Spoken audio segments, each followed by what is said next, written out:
नमस्कार, आप देख रहे हैं आवाज एट 9। मैं हूं कविता थपलियाल। शुरुआत करते हैं इस वक्त की सुर्खियों के साथ।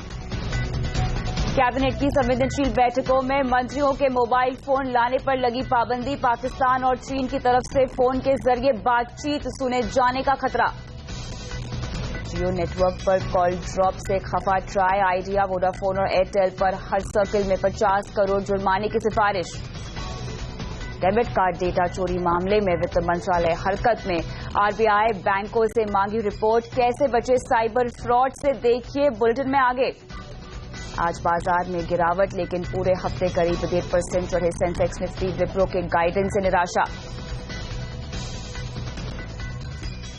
सीज फायर तोड़ने पर पाकिस्तान को मुंहतोड़ जवाब, जवाबी कार्रवाई में बीएसएफ ने मार गिराए 7 पाक रेंजर्स। अपने फ्लैट के लिए केंद्रीय मंत्री राज्यवर्धन सिंह राठौड़ को लड़नी पड़ी सुप्रीम कोर्ट में लड़ाई। कोर्ट ने पार्श्वनाथ बिल्डर को 2 दिन के भीतर फ्लैट देने का दिया आदेश। महिंद्रा एंड महिंद्रा ने लॉन्च किया बैटरी से चलने वाली E2O का नया मॉडल। 90 मिनट में होगी फुल चार्ज, चलेगी 140 किलोमीटर।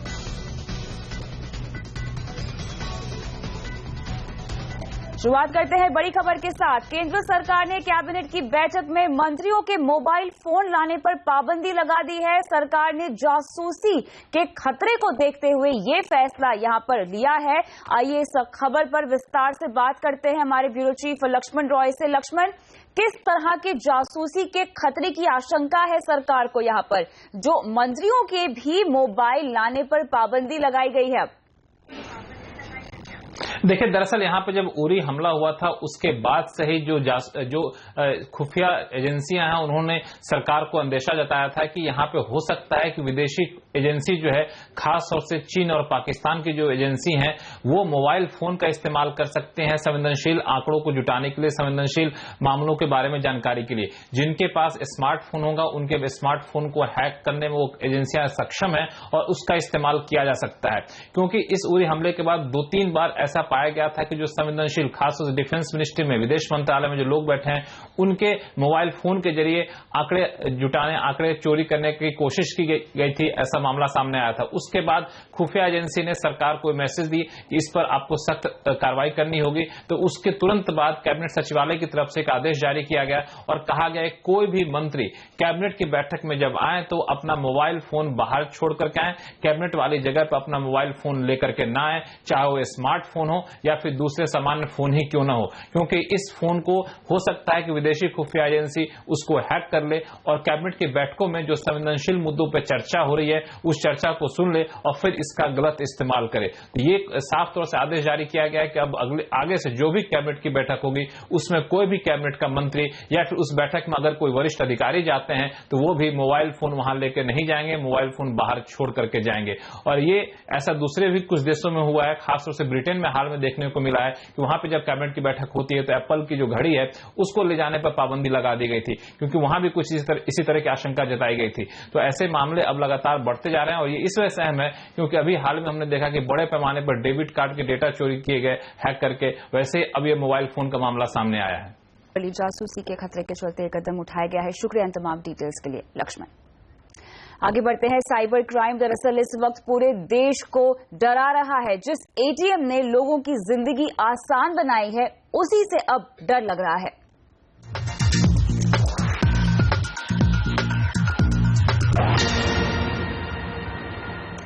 क्या आपको अपने एटीएम से पैसे निकालने में डर लगता है? क्या आपको लगता है कि कोई ट्रांजैक्शन करते वक्त आपका डेटा लीक हो जाएगा? ये बात वाकई डरने की है, क्योंकि देश की दिग्गज बैंक एसबीआई, एचडीएफसी, आईसीआईसीआई सहित 19 बैंकों की डेटा चोरी का मामला सामने आया है। हालांकि इसके बाद सरकार सक्रिय हो गई है और इससे जुड़ी पूरी जानकारी वित्त मंत्रालय ने बैंकों से भी मांगी है। और इतने बड़े स्तर पर यह सब होने के बाद सरकार सभी तरह के फाइनेंशियल ट्रांजैक्शन को साइबर क्राइम से बचाने के उपाय में भी जुट गई है।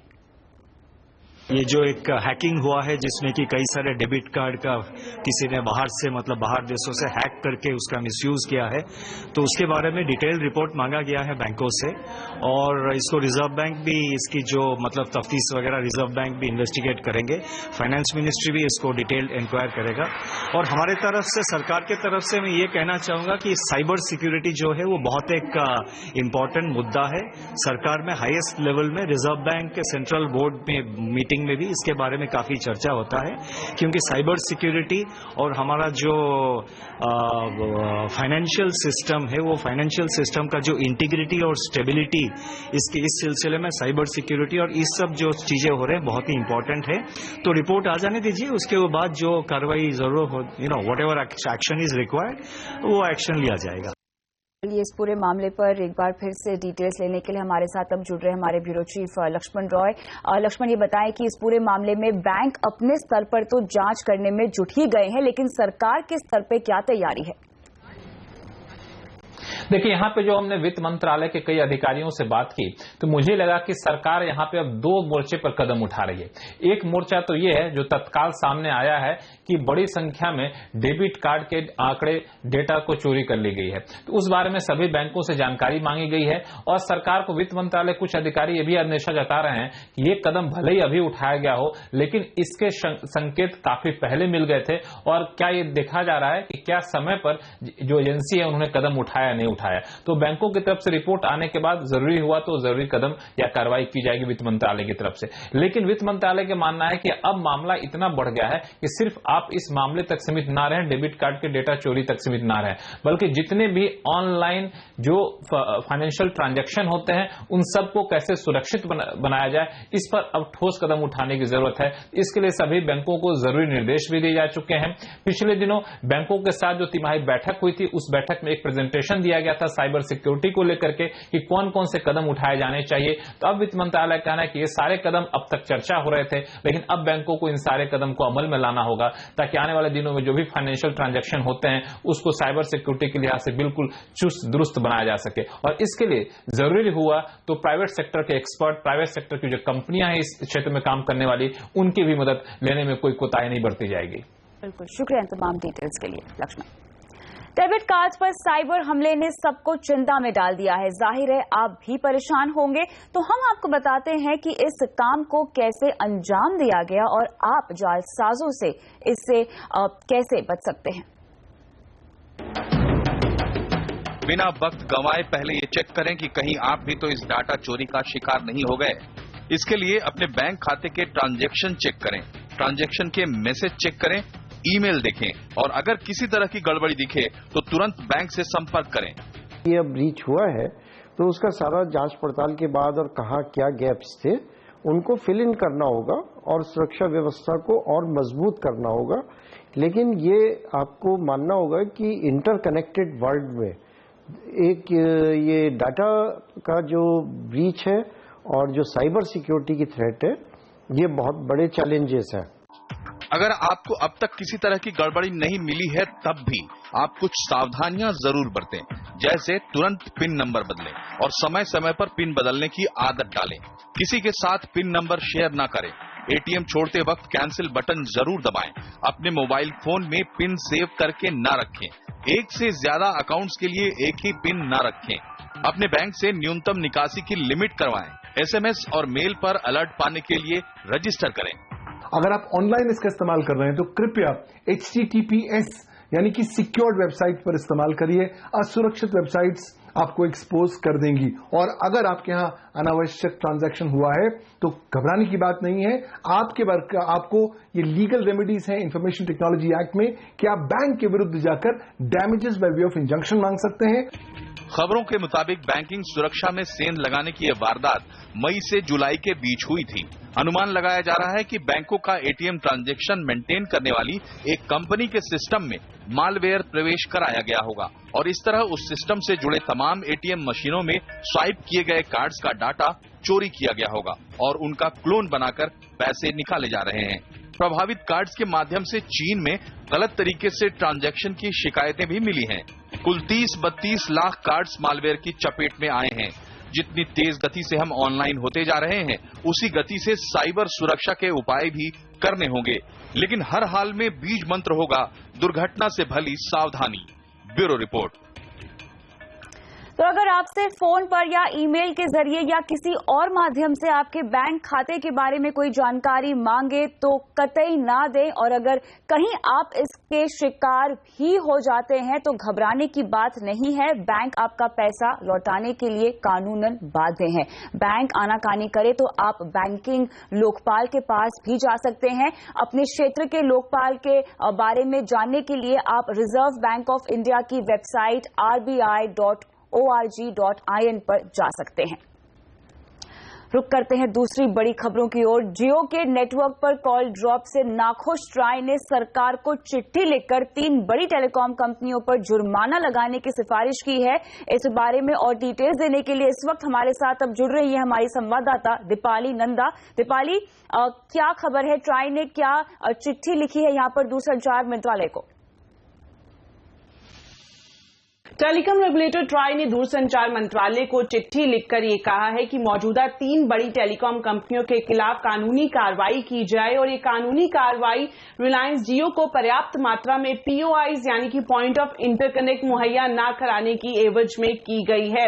हमें जो जानकारी मिल रही है वो ये कि टेलीकॉम रेगुलेटर ने दूरसंचार मंत्रालय से ये कहा है कि वो इन तीनों कंपनियों के खिलाफ 50 करोड़ रुपए प्रति सर्कल के हिसाब से जुर्माना भी लगाए, और ये जो पूरा कदम उठाया गया है ट्राई की तरफ से वो इस मामले को देखते हुए उठाया गया है कि रिलायंस जियो के नेटवर्क से जब एयरटेल, वोडाफोन और आइडिया के नेटवर्क पर कॉल की जा रही है तो कॉल ड्रॉप हो रहा है, उपभोक्ताओं को खासी परेशानी आ रही है। इसकी शिकायत रिलायंस जियो ने खुद ट्राई से की थी, और उस शिकायत के बाद ट्राई ने इन कंपनियों को शो कॉज नोटिस भी दिया था। शो कॉज नोटिस का जो जवाब ट्राई को मिला है इन कंपनियों की तरफ से, उससे भी ट्राई संतुष्ट नहीं है, और अब एक सख्त रुख अपनाते हुए ट्राई ने टेलीकॉम मंत्रालय को कहा है कि वो न सिर्फ इन कंपनियों पर जुर्माना लगाए बल्कि कानूनी कार्रवाई भी करे। टेलीकॉम रेगुलेटर ट्राई के पास किसी भी तरह का अधिकार नहीं है कि वो लीगल कार्रवाई कर सके, इसलिए उसने दूरसंचार मंत्रालय से ये सिफारिश की है। शुक्रिया दीपाली इन तमाम डिटेल्स के लिए। और इस बीच आपको बता दें कि जो चैनल आप देख रहे हैं उसका स्वामित्व और प्रबंधन नेटवर्क 18 के पास है, और TV 18 और रिलायंस इंडस्ट्री का हिस्सा है।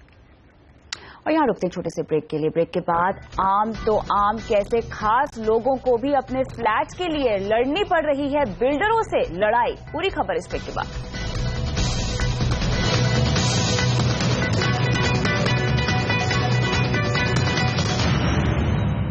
केवल हम और आप ही नहीं, देश के खास लोग भी बिल्डर की लेट लतीफी का निशाना बन रहे हैं। सूचना और प्रसारण मंत्री राज्यवर्धन सिंह राठौड़ को अपना घर हासिल करने के लिए सुप्रीम कोर्ट का दरवाजा खटखटाना पड़ा, और सुप्रीम कोर्ट ने बिल्डर को 2 दिन में फ्लैट हैंडओवर करने को कहा है। आइए इस खबर पर विस्तार से बात करने के लिए हमारे साथ जुड़ रही है कंज्यूमर अफेयर्स एडिटर प्रियंका संभव। प्रियंका, पूरा मामला समझाएं, क्या है? सख्त रुख दिख रहा है सुप्रीम कोर्ट का। सुप्रीम कोर्ट का आदेश है कि पार्श्वनाथ डेवलपर 2 दिन के अंदर सूचना और प्रसारण मंत्री राज्यवर्धन सिंह राठौड़ के घर का हैंडओवर दे दे। हम आपको बता दें, पिछले 7 साल से राज्यवर्धन सिंह राठौड़ को इस घर का इंतजार है। 2008-2009 में गुरुग्राम के पार्श्वनाथ के प्रोजेक्ट एक्सोटिका में उन्होंने फ्लैट बुक किया था, 70 लाख रुपए की कीमत अदा की थी, और तब से लेकर अब तक प्रोजेक्ट अधर में लटका रहा। और राज्यवर्धन सिंह राठौड़ भी चुप नहीं बैठे, उन्होंने नेशनल कंज्यूमर फोरम में भी इस केस को पहुंचाया। वहां पर नेशनल कंज्यूमर फोरम ने जनवरी 2016 में इनके हक में फैसला सुनाते हुए पार्श्वनाथ डेवलपर को फ्लैट की कीमत, ब्याज और मुआवजा देने के लिए कहा था। इसके बाद पार्श्वनाथ पहुंचता है सुप्रीम कोर्ट, और आज सुप्रीम कोर्ट ने भी कह दिया 2 दिन के अंदर घर का पोजेशन देना होगा पार्श्वनाथ को। और अभी तक मुझे जो जानकारी मिल रही है, घर का पोजेशन देने के लिए तैयार है पार्श्वनाथ। वो कह रहा है हम चाबी अभी के अभी दे सकते हैं मिनिस्टर को, लेकिन बात यह है कि क्या प्रोजेक्ट कंप्लीट है, क्योंकि अभी भी मुझे यही पता चल रहा है कि ये प्रोजेक्ट अभी भी आधा अधूरा, इस पर काम बाकी है। तो घर की चाबी तो मिल जाएगी, लेकिन वो प्रोजेक्ट रहने लायक है या नहीं, इस पर अभी भी सवाल है। शुक्रिया तमाम डिटेल्स के लिए प्रियंका। वहीं सुप्रीम कोर्ट के इस आदेश के बाद पार्श्वनाथ बिल्डर ने बयान भी जारी करके कहा है कि पिछले आदेश के मुताबिक ग्राहक को फिट आउट के लिए पोजेशन लेटर दिया गया था। इसे ग्राहक ने रिसीव भी किया था और चूंकि फ्लैट फिट आउट के लिए तैयार है, इसीलिए कोर्ट ने 2 दिन के भीतर ग्राहक को पोजेशन देने का आदेश दिया है। अब ग्राहक को कोई पेमेंट भी नहीं करनी होगी। सरहद पर आज फिर पाकिस्तान ने सीज फायर को तोड़ते हुए गोलीबारी की, लेकिन भारत ने पाकिस्तान को मुंह तोड़ जवाब दिया है। कठुआ में गोलीबारी हुई और भारतीय जवानों को निशाना बनाने की कोशिश की गई, लेकिन भारत ने जवाबी कार्रवाई करते हुए करीब 7 पाकिस्तानी रेंजर्स को मार गिराया है। एक आतंकवादी को भी ढेर कर दिया गया है। वहीं पाकिस्तान की ओर से हुई फायरिंग में एक बीएसएफ का जवान भी घायल हुआ है। इसके अलावा राजौरी में भी कई हथियार और गोला बारूद बरामद किए गए हैं। बीएसएफ ने माकूल जवाब दिया है और पूरी तरह से जवाब देते हुए न केवल इस रीजन में हम पर फायर आया है हीरानगर सेक्टर में, बल्कि पूरे कठुआ रीजन में पाकिस्तान ने जो है अनप्रोवोक्ड सीज फायर वायलेशन किया है।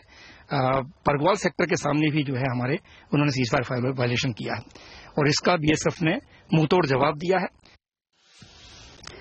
और यहाँ रुकते हैं ब्रेक के लिए। ब्रेक के बाद महिंद्रा ने लॉन्च की अपनी दूसरी इलेक्ट्रिक कार। क्या है इसमें खास, पूरी खबर ब्रेक के बाद।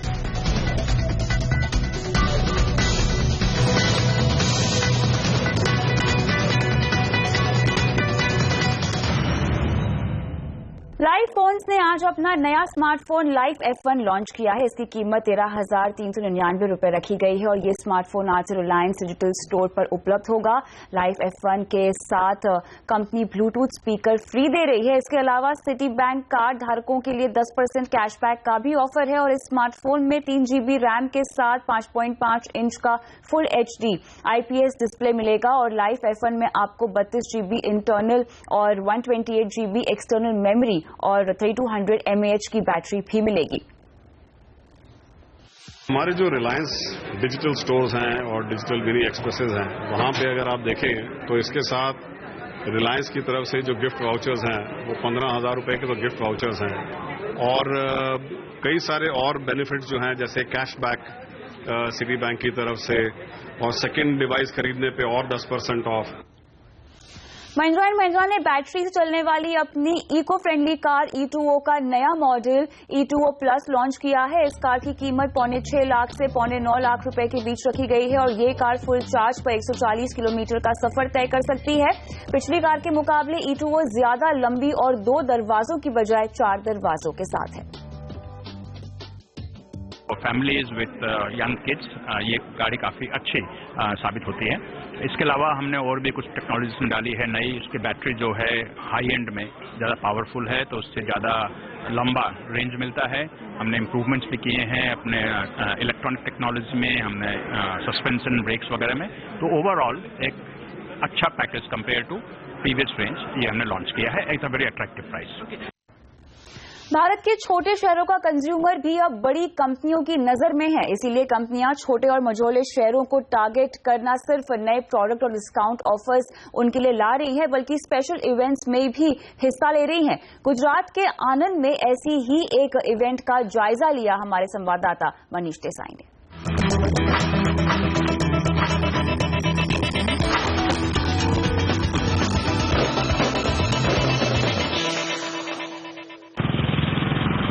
अमूल डेयरी के लिए मशहूर आनंद में लगा है इलेक्ट्रॉनिक्स का मेला। इसी मेले में एलजी ने 98 इंच का 3D और सैमसंग ने 78 इंच का HD कर्व टीवी गुजरात में पहली बार लॉन्च किया। मेले का आयोजन आनंद के डीलर संकेत इंडिया ने किया है, जिसमें एलजी, पैनासोनिक और सैमसंग समेत दर्जन भर कंपनियां अपनी पूरी प्रोडक्ट रेंज के साथ मौजूद हैं। हर एक गांव में, हर एक शहर में कंज्यूमर्स है जो अच्छे क्वालिटी ऑफ प्रोडक्ट्स चाहती है। वो ब्रांड पे और रिटेलर जैसे संकेत सेल्स है उनके ऊपर है वो कहाँ कैसे वहाँ पहुंचे और वहाँ पे ये डिमांड को फुलफिल करे और सर्विस करे। तो इसीलिए हमने ये अच्छा एक जो एनवायरनमेंट है जो यहाँ बढ़िया इन्होंने आयोजन किया है, तो हमने सोचा कि यहीं पे हमको इसका लॉन्च करना चाहिए गुजरात में। लोगों की दिलचस्पी मानिए या छोटी जगहों की परचेजिंग पावर, यहाँ सिर्फ आनंद शहर ही नहीं बल्कि पूरे जिले के लोग शॉपिंग के लिए पहुंच रहे हैं। 100% यहाँ पे जो मल्टीपल रेंज, जो मल्टीपल ब्रांड्स यहाँ पे जो देखने को मिली है, वो मैंने तो अभी तक कहीं भी देखी नहीं है। यहाँ पे जो स्पेशली इन डिस्प्ले आप देख सकते हैं, वहाँ पे 98 इंच का जो LED यहाँ पे रखा हुआ है, वो मैंने अभी तक देखा हुआ नहीं है। भी हमें टीवी भी लेना है, तो देखते हैं यहाँ से कैसा फाइनेंशियली। तो यहाँ वैसे भी बहुत कोऑपरेट है हमारे लिए और हमें बहुत से सुविधाएं भी मिलती है और स्कीम भी बहुत अच्छी अच्छी वो देते हैं। लोगों को आकर्षित करने के लिए कंपनियों की तरफ से मिलने वाले डिस्काउंट तो हैं ही, ग्राहकों के लिए 0% फाइनेंस और 0 डाउन पेमेंट जैसी स्कीमें भी दी जा रही हैं। इसके अलावा कंपनियों ने अपना टीवी के साथ home theatres, sound bars, fridge के साथ रेफ्रिजरेटर, फ्रिज के साथ मोबाइल्स, तो इससे अट्रैक्टिव ऑफर रखे इसलिए तो कस्टमर इजीली उसको, सिर्फ ये ऑफर दिवाली में आता है तो इस हिसाब से कस्टमर को एडिशनल बेनिफिट मिले दिवाली में, उस टाइप का हो रहेगा। कंपनियां भी समझ रही हैं कि इस तरह की इवेंट उनके लिए फायदे का सौदा है। ऑनलाइन शॉपिंग के इतने प्रेशर के बावजूद भी ग्राउंड इवेंट में ये देखा जा रहा है कि लोगों का ज्यादा से ज्यादा इंटरेस्ट बढ़ते जा रहा है और यहाँ पर जो डीलर है उनको अपेक्षा है कि पिछले साल की तुलना में कम से कम 20% का सेल्स ग्रोथ इस वर्ष देखने को मिलेगा। 30 अक्टूबर तक संकेत की ये सेल्स चालू रहनी है, जहाँ पर आप चाहे तो जमकर खरीदारी कर सकते हैं। मनीष देसाई, आनंद। और इसी के साथ आवाज एट 9 में इतना ही, लेकिन खबरों पे लगातार अपडेट के लिए CNBC आवाज से जुड़े रहिए ट्विटर, फेसबुक और YouTube के जरिए। नमस्कार।